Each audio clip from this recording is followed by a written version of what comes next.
తాకట్టులో ఉన్న బంగారాన్ని విడిపించి ఆ రోజున్న మార్కెట్ ధర కట్టి మిగిలిన డబ్బును మీకు అందిస్తుంది కొమ్మూరి గోల్డ్. హాయ్, నమస్తే.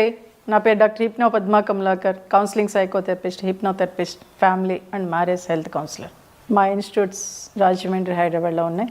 ఈరోజు మ్యారేజ్ అయ్యాక చాలామంది సెక్స్ పరంగా ఎలా ఉండాలి ఏంటి అనేది తెలియక అయోమయంలోకి వెళ్ళిపోయి డివోర్స్ వరకు వెళ్ళిపోతున్నారు.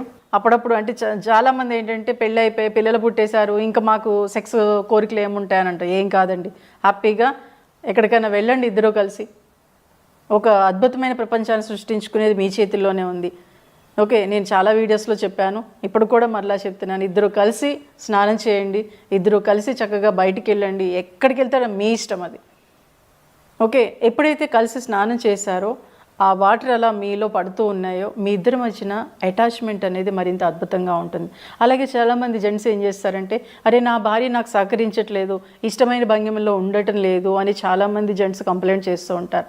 బట్ మీరు అసలు చెప్తేగా మీ భార్యకి, బయట దానితో చెప్పినప్పుడు మీ భార్యతో మీరు ఎందుకు చెప్పరు? కాబట్టి మీ భార్యతో మీరు తన స్నేహపూర్వకంగా చాలా ఫ్రీగా మాట్లాడడానికి ప్రయత్నం చేయండి. ఎప్పుడైతే అలా ప్రయత్నం చేశారో తను కూడా ఇష్టపడచ్చు. అంటే కొన్ని భంగిమలు భార్య ఇష్టపడకపోవచ్చు, అప్పుడు మీరు స్మూత్గా సున్నితంగా చెప్తే తను కూడా యాక్సెప్ట్ చేస్తుంది. అలాగే ఏంటంటే ఎప్పుడూ కూడా ఎలా ఉంటుందంటే, పూర్వం పెళ్ళయిన తర్వాత హనీమూన్కి అని చెప్పేసి ఇప్పుడు కూడా ఎక్కడెక్కడో ఊటీ, కొడైకెనాల్ ఏదో మంచి మంచి ప్లేసులకి లేకపోతే యూఎస్ఓ ఇలా పంపించేస్తుంటారు. అది కాదు. చక్కగా గుళ్ళకు వెళ్ళండి, పురాతనమైన గుళ్ళకు వెళ్ళండి. ఒక వైఫ్ అండ్ హస్బెండ్ ఎలా ఉండాలో భంగిములతో సహా గుళ్ళ చుట్టూ అవి చెక్కు ఉంటాయి. ఎప్పుడైతే ఆ గుడులకు వెళ్ళారో ఒక భార్యాభర్త అవి చూస్తూ ఉంటారో వాళ్ళ కోరికలు అనేవి పెరుగుతూ ఉంటాయి. ఎప్పుడైతే కోరికలు పెరిగాయో అప్పుడు వీళ్ళిద్దరు అటాచ్మెంట్ మరింత అద్భుతంగా ఉంటుంది. ఎందుకంటే ఈ ప్రపంచంలో అన్నిటికన్నా చక్కటి టానిక్ ఏంటంటే వైఫ్ అండ్ హస్బెండ్ రిలేషన్లో సెక్సే. దాన్ని మనం మర్చిపోతున్నాం. ఇప్పుడు ఈ మధ్య నేను పెళ్ళైన వాళ్ళు కూడా 3 monthsకో 4 monthsకో లేదా 6 monthsకో కలుస్తున్నారు. అది కాదు. పెళ్ళైన కొత్తలో చక్కగా రోజు కలుస్తూ ఉంటేనే మీ ఇద్దరి మధ్యన అటాచ్మెంట్ మరింత బాగా పెరుగుతుంది. అలాగే తర్వాత క్రమంలో అరే ఇప్పుడు ఒకరోజు కలిసినా హ్యాపీగా ఉండాలంటే మీరు మాట్లాడుకునే విధానం, మీ కమ్యూనికేషన్ ఎంత లవ్లీగా ఉంటే మీ లైఫ్ కూడా అంత లవ్లీహుడ్గా ఉంటుంది. సో కాబట్టి మీరు చేసే ప్రతి పనిలోనూ తన భార్యని మీద ఎప్పుడు లేదా భర్త మీద ఎప్పుడూ కంప్లైంట్స్ కాదండి. ఒక వైఫ్ అండ్ హస్బెండ్ ఎలా ఉండాలి ఏంటనేది వాళ్ళు తెలుసుకోవాలంటే ఫస్ట్ తల్లిదండ్రులు పెళ్ళి అయిన తర్వాత వాళ్ళిద్దరినీ ఒక 1 year వదిలేసేయండి. మీరు మధ్యలో దూరి నువ్వు అలా ఉండు ఇలా ఉండు అనే అమ్మాయికి అటు అబ్బాయికి చెప్పేయడంతో వాళ్ళు ఎలా ఉండాలో అర్థం కాక అయోమయంలోకి వెళ్ళిపోయి గొడవలు పెట్టుకుంటున్నారు.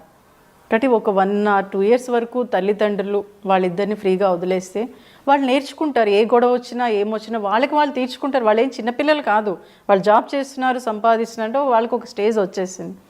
బట్ ఇక్కడ తల్లిదండ్రులుగా మీరు ఇన్వాల్వ్ అవ్వద్దు. అలాగే ఒక వైఫ్ అండ్ హస్బెండ్గా మీరు పెళ్లి చేసుకున్నారు కదా, మీరు సినిమాలు చూస్తూ ఉంటారు కదా, ఒక వైఫ్ ఎలా ఉండాలి, ఓకే అమ్మా నాన్నలు చెప్పలేదు అంటే సినిమాలు చూస్తున్న క్రమంలో ఎలా ఉంటే బాగుంటుంది, ఎలా ఉంటే భర్త అర్థం చేసుకుంటాడు, భార్య అర్థం చేసుకుంటుంది అనేది మీకు మీరుగా తెలుసుకోండి. ఎప్పుడైతే మీకు మీరుగా తెలుసుకున్నారో ఒక భార్యతో మీరు చక్కగా మాట్లాడగలుగుతారు. కొన్ని భయాలు ఉంటాయండి. ఎందుకంటే మన సంస్కృతి, భారతదేశ సంస్కృతి ఆడపిల్ల ఇలా ఉండాలి అలా ఉండాలని చెప్పడంతో భర్త దగ్గరికి వచ్చేటప్పటికి కాస్త భయపడుతుంది. అరే భర్తతో ఏమన్నా అంటే ఏమనుకుంటాడో, లేకపోతే ముందే ఎక్స్పీరియన్స్ ఉందా అని అడిగేస్తాడేమనే భయంతో ఎక్కువగా మీతో ఫ్రీగా ఉండలేదు. కానీ ఒకటి చెప్పనా, ఒక భర్తగా మీకు తెలిసిన దానికన్నా భార్యకి చాలా తెలుసండి. ఇంతకుముందు చాలామంది అనేవారు, స్వాతి వీక్లీ రాగానే ముందే ఆడవాళ్ళే చదివేస్తారు సమరం గారిది అని అనేవారు. కాబట్టి ఏంటి, తను కొద్దిగా తెలుసుకున్నా ఎక్కువగా దాని గురించి థింక్ చేయగలుగుతుంది, 10 మందిని అడగగలుగుతుంది. సో కాబట్టి ఆ ఆలోచన తనలో ఉంటుంది. కాబట్టి ఏదున్నా మీరు లవ్లీగా మాట్లాడుతున్నారా లేదా. ఎందుకంటే 10 మందిని వదిలేసి మీ ఇంటికి వస్తుంది ఒక అమ్మాయి, మీరు ఎవరిని వదలరు, మీ తల్లిదండ్రులతో ఉంటారు, మీ అక్క చెల్లెలతో ఉంటారు అన్నది. సో కాబట్టి మీరు తనతో ఫ్రీగా మాట్లాడడానికి ట్రై చేయండి. ఇక్కడ ఎలా ఉంటుందంటే మా అమ్మలా ఉండు, మా అక్కలా ఉండు అని పోల్చకండి. అలాగే నువ్వు అలా బయట వాళ్ళు చూడు ఎంత అందంగా ఉన్నారో, బయట వాళ్ళు చూడు ఎలా శారీ కట్టుకుంటున్నారో, వాళ్ళు ఎంత అద్భుతంగా ఉన్నారనేది కూడా దయచేసి అనద్దు. మీరు ఇష్టపడే కదా అమ్మాయిని చేసుకున్నారు. సో కాబట్టి తనని తనలాగే ఉండనివ్వండి. అమ్మలా కూరలు చేయలేదు, నాన్న అక్కలా చేయలేదని కూడా అనద్దు. ఎందుకంటే తనకు వచ్చింది, తను 25 years వాళ్ళ ఇంట్లో నేర్చుకొని వచ్చిన అమ్మాయి ఒకేసారి ఎలా మారిపోతుంది? అలాగే ఒక భార్య భర్తని మా నాన్నలా ఉండు, మా నాన్నలా మాట్లాడు అని అనద్దు. తను ఎలా మాట్లాడుతున్నాడు అనేది ముందు అబ్జర్వ్ చేసుకోండి. మీరు ఎదురుగా కూర్చొని లవ్లీగానే మాట్లాడుకోవడానికే ట్రై చేయండి. కానీ చాలామంది ఈ మధ్య నేను అబ్జర్వ్ చేసింది, ఇగో మా అమ్మని నువ్వు అలా అన్నావు, లేకపోతే పెళ్ళిలో అలా అన్నావు, ఇలా ఉన్నావు, ఈ విషయాలు వచ్చేస్తున్నాయి. అవి అవసరమా? అవి మీకు తిండి పెడుతున్నాయా? అవి మిమ్మల్ని హ్యాపీగా ఉండేలా చేస్తున్నాయా? లేదు కదా. సో కాబట్టి మీరు లవ్లీగా మాట్లాడుకోవడానికి ట్రై చేయండి.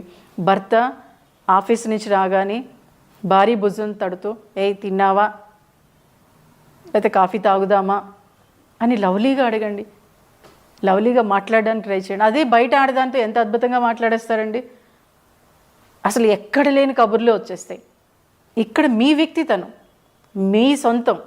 సో కాబట్టి ఒక భర్త కానీ భార్య కానీ మీ భర్తతో మాట్లాడేటప్పుడు లేకపోతే మీ భార్యతో మాట్లాడేటప్పుడు వాళ్ళు హ్యాపీగా మనం మాట్లాడే మాటను రిసీవ్ చేసుకుంటున్నారు లేదా అబ్జర్వ్ చేస్తూ మాట్లాడండి.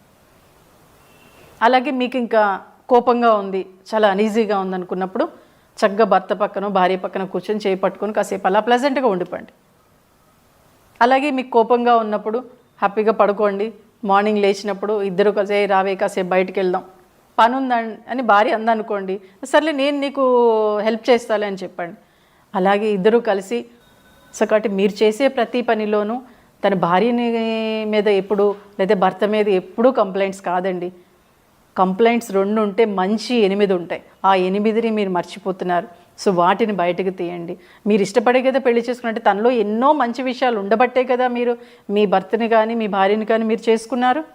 అంటే ఆ మంచిని మీరు ఎప్పుడైతే అప్పుడప్పుడు నువ్వు ఆ రోజు భలే ఉన్నావే, ఆ రోజు చాలా బాగున్నావు, ఆ శారీలో చాలా బాగున్నావు, లేకపోతే అక్కడికి వెళ్ళినప్పుడు ఎంతో బాగున్నావు, అలా భర్తని పొగడండి, భార్యని పొగడండి. ఎప్పుడైతే చిన్న చిన్న ఆ మాట, ఆ చిన్న చిన్న టచ్లు మిమ్మల్ని మరింత హ్యాపీగా ఉండేలా చేస్తాయి. అలాగే ఏంటంటే పడక గదిలోకి వెళ్ళినప్పుడు బయట సమస్యలన్నీ వదిలేసేయండి. ఎప్పుడైతే చాలామంది మగాడు కానీ ఆడది కానీ ఇంట్లోకి లోపలికి చక్కగా పడుకుందామని వెళ్ళేటప్పటికి ఆ రోజు ఇలా ఉన్నాం, ఈరోజు ఇలా చేసావు, లేకపోతే దీనికి ఇది కావాలి అని బెడ్రూమ్లో మొదలు పెడతారు. ఆ ఎట్టి పసులు చేయదు. చక్కగా లవ్లీగా మాట్లాడుకోండి, సరదాగా మాట్లాడలేదు. సినిమాలో మంచి సీన్ ఏమైనా మీకు నచ్చిందంటే అప్పుడు కాసేపు మాట్లాడుకోండి. అలా మాట్లాడుకుంటూనే మీరు మీ పనిలోకి వెళ్ళినప్పుడు హ్యాపీగా లైఫ్ని ఎంజాయ్ చేయగలుగుతారు.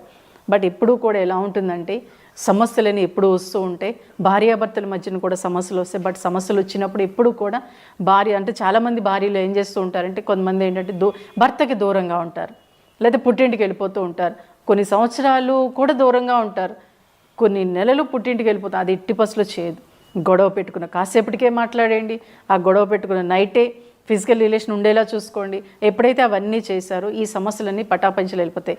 బట్ మహిళ మీరు ఆలోచించండి, ఒక సమస్య వచ్చినప్పుడు ధైర్యంగా ఎదుర్కొని ధైర్యంగా సాల్వ్ చేసే కెపాసిటీ మహిళకు ఉంటుంది. సో కాబట్టి మీ ఫ్యామిలీలో మీ వైఫ్ అండ్ హస్బెండ్ మధ్యన సమస్యలు ఏమైనా వస్తే మీకు మీరుగా సాల్వ్ చేసుకోండి. థర్డ్ పర్సన్ ఎంటర్ అవ్వకండి. మీరిద్దరే కూర్చొని సాల్వ్ చేసుకోండి ఏ సమస్య వచ్చినా కానీ. అలా ఎప్పుడైతే సాల్వ్ చేసుకున్నారో మీరు మరింత అద్భుతంగా ఉండగలుగుతారు. ఇంకొకటి కూడా ఉండాలి, మన ఇంటికి ఎన్ని కీస్ ఉంటాయండి? 2 కీస్ కంపల్సరీ ఉంటాయి కదా. ఒకటి భార్య దగ్గర, ఒకటి భర్త దగ్గర ఉంటాయి. అంటే చాలా ఫ్రీగా ఏదైనా మనం తీసుకొని లోపలికి వచ్చేయచ్చని భార్య భర్త అనుకుంటారు కదా. అలాగే మీ ఫోన్లో మీరు లాక్ పెట్టుకోకండి. ఎందుకు లాక్ పెట్టుకోవాలి? భార్య అయినా సరే భర్త ఫోన్ తీసేలా ఉండాలి, భార్య ఫోన్ భర్త తీసేలా ఉండాలి, భర్త ఫోన్ భార్య తీసేలా ఉండాలి. లాక్ అవసరమా? మీ ఇద్దరి మధ్యన అది ఉంటే మటుకు కొంతకాలం లాక్ లేకపోయినా సరే మీ ఫోన్ ఎవరు ముట్టుకోరు, మీ భర్త కానీ మీ భార్య కానీ. మీ ఇద్దరి మధ్యన రహస్యాలు ఏముంటాయి చెప్పండి? ఓకే, ఎప్పుడోదో ఉందని ఇప్పుడు కూడా ఉండాల్సిన అవసరం లేదు కదా. ఏదైనా ఉన్నా చక్కగా మాట్లాడుకోండి. ఎప్పుడైతే అలా మాట్లాడుకున్నారో, ఎప్పుడైతే లాక్ లేదో మీరు హ్యాపీగా మీ ఫ్యామిలీని లీడ్ చేయగలుగుతారు. శ్రీకృష్ణుడు అంతటి వాడే భార్య ఒకసారి వచ్చి అదే ఫంక్షన్కి వెళ్ళాలి అంటే, నాదా ఇన్ని చీరలో ఏ చీర కట్టుకోను అని అంటుంది. అప్పుడు ఏం చేస్తాడంటే ఒక చీర తీసి ఇస్తాడు. పాపం ఎంతో హ్యాపీగా వెళ్ళిపోతుంది రుక్మిణి.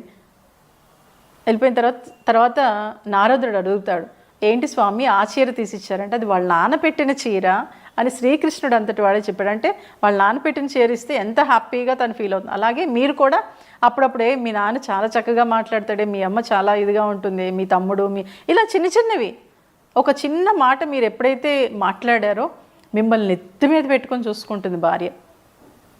సో కాబట్టి ఫిజికల్ రిలేషన్కి ఎప్పుడు దూరంగా ఉండదు భార్యాభర్తలు. అలాగే మీ కమ్యూనికేషన్ సరిగ్గా ఉండేలా చూసుకోండి. మీ టచ్ కూడా అప్పుడప్పుడు చిన్న చిన్న లవ్లీ మాటలు మాట్లాడుకోండి ఎందుకంటే మీరు భార్యాభర్తలు, బయట వాళ్ళు కాదు. మీరు మాట్లాడుకో ఇంకెవరు మాట్లాడతారు? మీ భార్యతో మీరు బాగా